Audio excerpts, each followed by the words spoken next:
Kelas nih, Pak Prabowo masuk daftar 10 pemimpin dunia yang bakal berpengaruh di 2025. Bagaimana Monsinyur, saya bacakan atau tidak ini? Ini bagus banget nih, ini pidatonya ini. Beredar informasi jika Menteri Keuangan Sri Mulyani akan dipindahkan ke lembaga lain dan kursi tersebut akan diisi oleh Wakil Menteri Keuangan sekaligus keponakan Prabowo, Thomas Djiwandono. Dalam 2 minggu ke depan pasti ada 2-3 menteri yang langsung di-reshuffle. Hitungan saya begitu, nggak usah 100 hari, 2 minggu ke depan.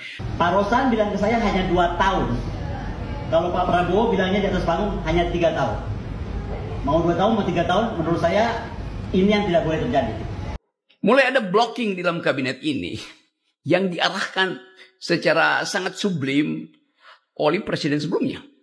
Beliau menyampaikan gimana kalau udah 2 tahun atau bahkan lebih cepat. Saya ini orang intelligence, beliau menyampaikan. Bisa aja Pak Prabowo diracun. Itu gimana? Itu yang beliau sampaikan. Ya, saya bilang jangan seperti itu lah Bu, itu tidak pantas. Kamis penetapan pasangan calon terpilih. Untuk selanjutnya kami akan serahkan kepada DPRD Provinsi DKI Jakarta. Sampai hari ini kami belum tahu kapan kami dilantik. Halo kawan-kawanku, selamat datang kembali di Yuda Media Hari. Tentunya masih barengan sama Jub-Jub di sini, dan seperti biasanya kawan-kawanku.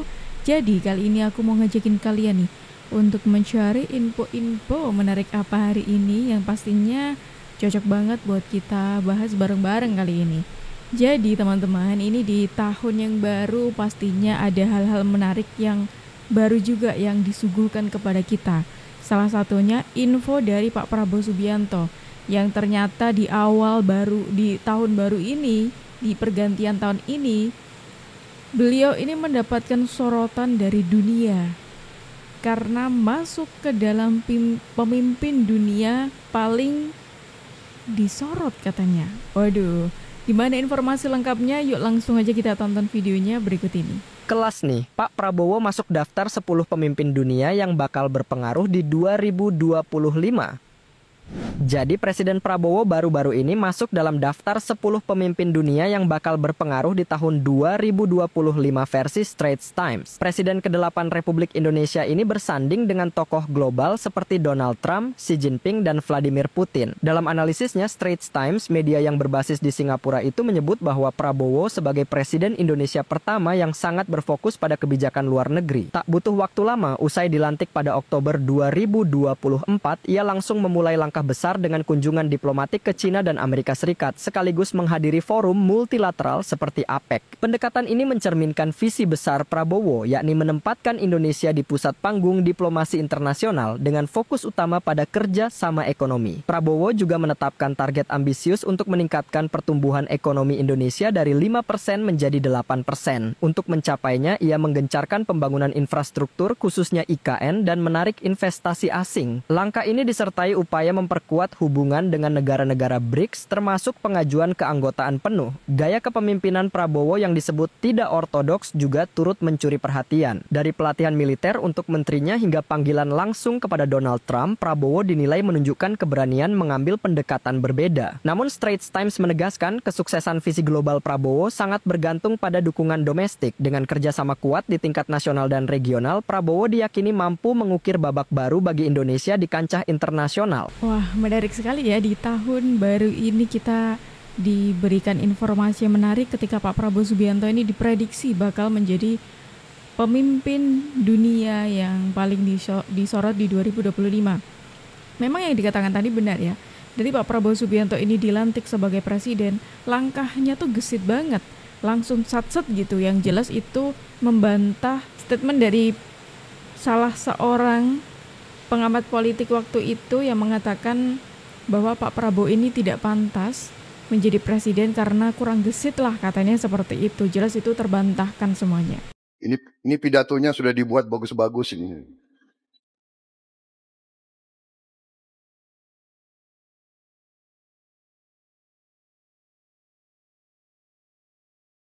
Mau saya bacakan atau tidak ini?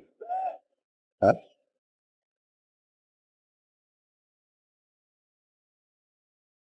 Bagaimana Monsinyur, saya bacakan atau tidak ini? Ini bagus banget nih, ini pidatonya ini. Tapi saya kira saya lebih senang, saya selalu ingin bicara dari hati saya, saudara-saudara. Nah, selain bagaimana Pak Prabowo Subianto ini yang prediksinya akan disorot, akan menjadi pemimpin dunia yang disorot di 2025, saya menilai Pak Prabowo ini sebagai pemimpin yang humoris juga. Kenapa saya berpikiran seperti itu? Karena seperti kita tahu teman-teman ya, setiap kali mengisi pidato selalu ada aja lelucon-lelucon ataupun bercandaan yang disampaikan kepada Pak Prabowo. Yang pastinya dari statementnya Pak Prabowo itu menimbulkan gelak tawa dari seisi ruangan, termasuk di acara peringatan Hari Natal Nasional itu tadi, di mana Pak Prabowo Subianto bercanda soal ini bagus-bagus nih, dibacain gak ya, kayak gitu. Tapi meskipun Pak Prabowo ini suka bercanda gitu ya, bukan berarti kerjanya bercanda teman-teman. Karena sejak awal kepemimpinannya sampai detik ini, Pak Prabowo sangat tegas sekali menjalankan tugasnya sebagai Presiden RI. Tepis isu reshuffle, Dasko pastikan Prabowo belum terpikir untuk evaluasi kinerja para menteri. Ketua Harian DPP Partai Gerindra Sufmi Dasko Ahmad menegaskan, tidak ada wacana pergantian komposisi Kabinet Merah Putih dalam waktu dekat ini. Ia pun menyatakan, hingga detik ini dirinya belum mendengar keinginan Presiden Prabowo Subianto untuk evaluasi kinerja para menteri. Sebelumnya, beredar informasi jika Menteri Keuangan Sri Mulyani akan dipindahkan ke lembaga lain dan kursi tersebut akan diisi oleh Wakil Menteri Keuangan sekaligus keponakan Prabowo, Thomas Jiwandono. Nah ini nih, lagi-lagi isu-isu semacam ini yang menjadikan kita semuanya itu sebenarnya gedek gitu loh ya, sama orang-orang yang terus membuat isu-isu yang tidak benar seperti itu ya teman-teman ya. Kayak soal reshuffle kabinet ini pernah, bahkan dari Pak Prabowo itu baru menjabat 2 minggu atau belum ada 1 bulan gitu loh kalau nggak salah ya teman-teman ya. Itu salah satu pengamat politik, Bung Rocky Gerung, pasti kalian sudah tahu lah ya. Itu mengatakan kalau Pak Prabowo akan dalam waktu dekat akan mereshuffle kabinetnya, katanya seperti itu. Pokoknya hal-hal yang negatif gitu loh beliau sampaikan. Dan ternyata lihat dong, tanggapan dari Bung Dasko yang dengan tegas menegaskan kalau tidak ada atau belum terfikir buat Pak Prabowo untuk mengevaluasi kinerja para menteri dengan mengganti alias mereshuffle seperti itu. Dan kalau kalian ingat, Pak Prabowo itu pernah mengatakan kalau evaluasi para menteri itu akan diadakan 6 bulan sekali. Kalau nggak salah seperti itu teman-teman. Kabinet Merah Putih. Awalnya Merah Putih, tapi baru 2 hari. Kita mulai berpikir bahwa yang tadi disinyalir oleh Pak Tata itu, mulai ada blocking di dalam kabinet ini yang diarahkan secara sangat sublim oleh presiden sebelumnya. Kan mulai terbaca di situ bahwa ini kabinet yang sebetulnya diasuh secara remote control oleh Presiden Jokowi. Orang bertanya, kan dia udah lengser. Oh iya, tapi aparatnya masih ada di situ tuh. Dan kemampuan Jokowi untuk menagih tukar tambah masih ada di situ tuh. Walaupun kita tahu ya ini sebentar aja selesai sebenarnya. Dan mungkin dalam 2 minggu ke depan pasti ada 2-3 menteri yang langsung di-reshuffle. Hitungan saya begitu, nggak usah 100 hari, 2 minggu ke depan. Tapi itulah political issues. Kita mau bicara. Dengar sendiri kan, ini statementnya Bung Rocky yang mengatakan katanya dalam waktu 2 minggu Pak Prabowo Subianto akan mereshuffle kabinetnya, katanya seperti itu. Waduh, ini melempar isu yang negatif terus ya. Apapun itu selalu dipandang negatif dan tentunya ini tidak baik untuk Indonesia ke depannya gitu loh ya. Oke, kalau misalkan tidak sepakat atau tidak setuju dengan Pak Prabowo Subianto ataupun pemerintahannya, ya silakan menyampaikan pendapat. Tapi ya jangan seperti ini banget lah. Gak sampai di situ aja teman-teman. Selain Bung Rocky ada lagi nih. Ya biasa orang-orang yang tidak suka melihat kemajuan Indonesia gitu ya, tidak suka dengan keterpilihannya Pak Prabowo Subianto dengan mengatakan Pak Prabowo ini titik-titik-titik. Nah, titik-titiknya apa? Yuk langsung aja kita tonton videonya berikut ini. Tentang batasan utama, cerita Pak Prabowo akan 2 tahun. Ini kan jadi rame kan? Ketika terpilih, gini aja komentar saya. Saya memahami kalau pada panik. Oke. Tapi saya mendapatkan perkuatan informasi itu. Jadi bukan cuma diomongin ke saya oleh Pak Ambasador Rostan, tapi juga pernah didengar oleh Bapak Hasto Kristianto dalam pertemuan pengusaha di Singapura. Jadi kalau habis ini mau tanya sama Pak Hasto, Sekjen PDIP, silahkan. Ternyata bukan saja Pak Rosan menyatakan pernah kepada saya, even Pak Prabowo di Singapura depan para pengusaha menyatakan hal yang sama, yang beda tahunnya. Pak Rosan bilang ke saya hanya 2 tahun. Kalau Pak Prabowo bilangnya di atas panggung hanya 3 tahun. Mau 2 tahun, mau 3 tahun, menurut saya ini yang tidak boleh terjadi. Oke, ini udah hampir selesai, sabar ya. Apapun yang dilakukan, saya percaya Excellency Rosan ini menghadapi tantangan kampanye yang beliau pimpin. Ada beberapa hal yang kita bisa rasakan, tekanan-tekanan itu ya. 1, dugaan adanya kabar yang beralasan tentang exit poll suara luar negeri tanggal 12 kemarin yang diduga jauh dari keberhasilan 02. Nomor 2, adanya beredar dugaan yang beralasan perbincangan publik terkait perusahaan Ceko, kawat Greco pada kedubes Amerika dan dibalas oleh keterangan jubir Menhan yang menurut saya tidak substansial, boleh dong saya nilai, dan saya bisa bayangkan sibuk mengkonternya itu seperti apa. Nomor 3, adanya perbincangan publik dan medsos yang masif terkait dugaan yang beralasan obrolan suara 08 dan pihak Qatar. Keempat, adanya launching film dokumenter film Dirty Vote kemarin jam 11 dengan pembicara utamanya 3 ahli tata negara. Jadi bukan ahli tata negara biasa-biasa, ini bukan kaleng-kaleng, ini 3 ahli banget. Nah, yang terakhir lagi tadi malam, adanya undangan acara diskusi koalisi masyarakat sipil menuntut kejelasan resmi tentang dokumen kawat Greco, rekaman suara dan bukti tertulis. Sekali lagi ya, batal itu mesti ada bukti tertulis. Pembatalan Mirage berikut nilai penalti pembatalan yang harus dibayar oleh Indonesia. Sebagai penutup, saya ingin sampaikan. Ini pastinya kalian sudah tahu lah informasi mengenai statement dari Ibu Koni ini. Kalau dulu di waktu sebelum adanya pemilihan atau pas barengan sama pemilihan ya, atau setelah gitu ya, itu Ibu Koni itu pernah mengatakan kalau Pak Prabowo ini nanti tidak full memimpin Indonesia gitu. Katanya cuma 3 tahun atau 2 tahun, setelah itu akan diberikan kepada Mas Gibran yang bakal memimpin Indonesia. Dan bahkan Ibu Koni itu mengatakan kalau sumbernya dari pihaknya Pak Prabowo Subianto gitu loh, mengatakan kalau seperti itu. Emang beneran seperti itu? Coba kita cek faktanya dulu. Tapi Ibu Koni itu yang menyampaikan bahwa Prabowo 2 tahun atau 3 tahun, itu sebetulnya gimana sih ceritanya? Itu sama sekali bukan dari saya gitu. Justru beliau menyampaikan gimana kalau udah 2 tahun atau bahkan lebih cepat. Saya ini orang intelligence, beliau menyampaikan. Bisa aja Pak Prabowo diracun. Itu gimana? Itu yang beliau sampaikan.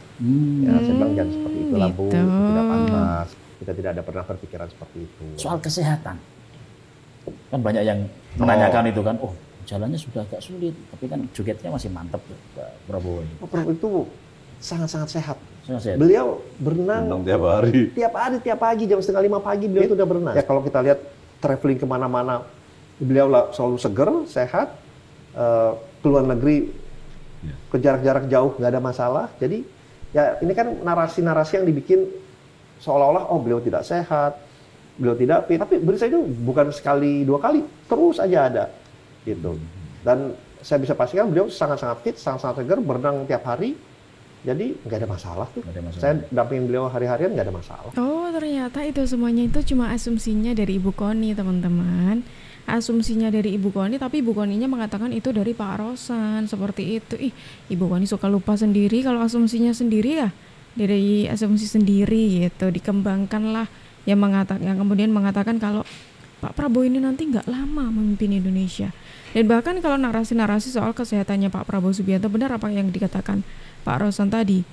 Banyak sekali isu-isu yang mengatakan kalau kesehatannya Pak Prabowo Subianto ini menurun lah, seperti ini, seperti itu. Ya itu dari orang-orang sendiri sebenarnya yang menggembar-gemborkan hal itu gitu loh. Dan bahkan kalau kita coba melihat gitu ya, pernah dulu ada statement dari Deddy Corbuzier kalau nggak salah yang juga terkagum-kagum, terkaget-kaget gitu ya ketika harus mengikuti Pak Prabowo Subianto kunjungan ke luar negeri yang mana harusnya orang itu capek lah atau jet lag gitu ya, tapi Pak Prabowo meskipun jet lag tetap melakukan aktivitasnya, rutinitasnya seperti biasa, kayak olahraga, berenang dan lain sebagainya. Nah teman-teman, kalau kita dari tadi sudah ngomongin isu-isu yang berkaitan dengan pemimpin baru kita, presiden baru kita yang sudah menjabat kurang lebih beberapa bulan ini, ya kan? Ini ada kabar baru mengenai calon pemimpin baru, bukan presiden. Ini calon pemimpin kepala daerah yang baru gitu maksudnya. Jajaran Komisioner KPU Jakarta menyambangi kediaman Gubernur terpilih Jakarta Pramono Anung pada Minggu siang. Kunjungan ini untuk menyampaikan undangan penetapan Gubernur dan Wakil Gubernur Jakarta yang rencananya dilaksanakan pada Kamis pekan depan dengan mengundang seluruh partisipan. Komisioner KPU Jakarta Dodi Wijaya mengatakan pihaknya masih menunggu petunjuk KPU RI untuk melakukan penetapan paslon terpilih secara serentak.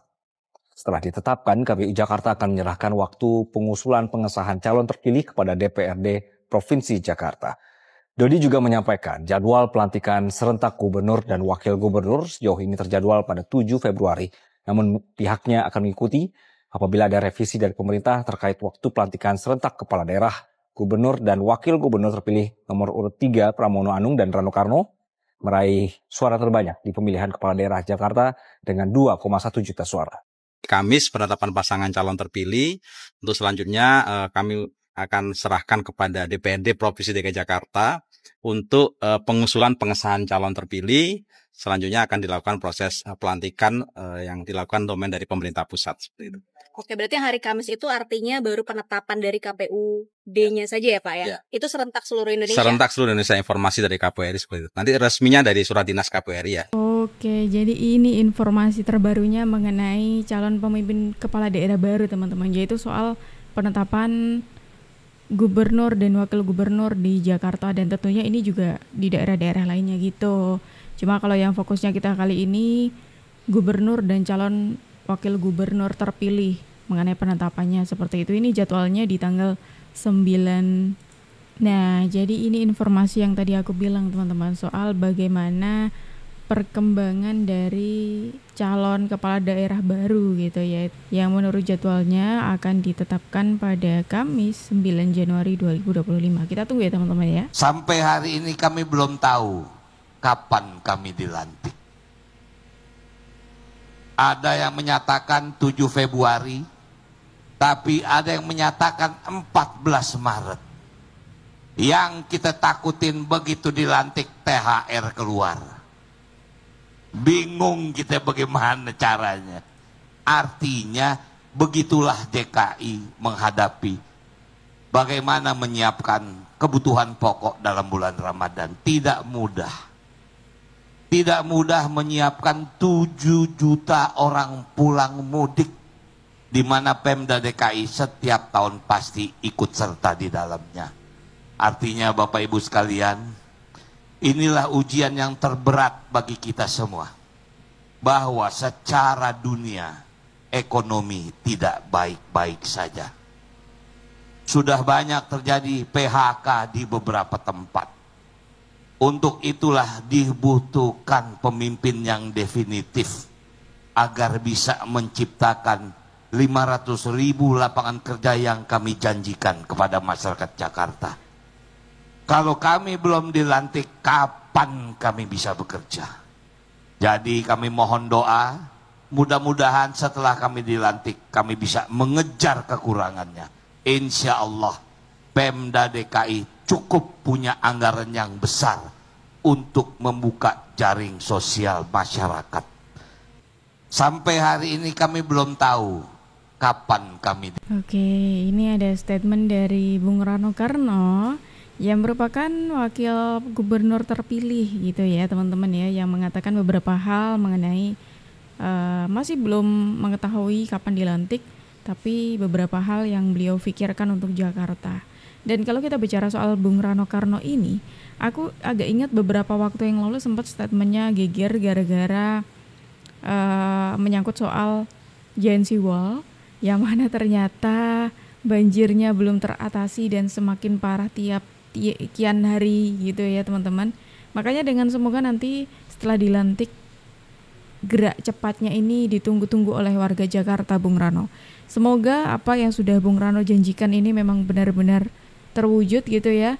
Dan jangan dientengkan lagi hal-hal seperti Jensi Wall yang tentunya itu pembangunannya butuh waktu yang cukup lama. Memang benar itu menjadi program nasional dan Pak Prabowo sudah turun langsung gitu ya, bahkan memerintahkan bawahannya mengatasi soal Jensi Wall ini. Jadi teman-teman, itu saja informasi dari kita hari ini. Gimana komentar dari kalian semuanya? Yuk langsung aja tulis di kolom di bawah ini ya. Dan teman-teman semuanya, terima kasih banyak karena kalian sudah menemani aku dari awal sampai akhir. Aku Jup pamit undur diri dulu, sampai jumpa dan terima kasih.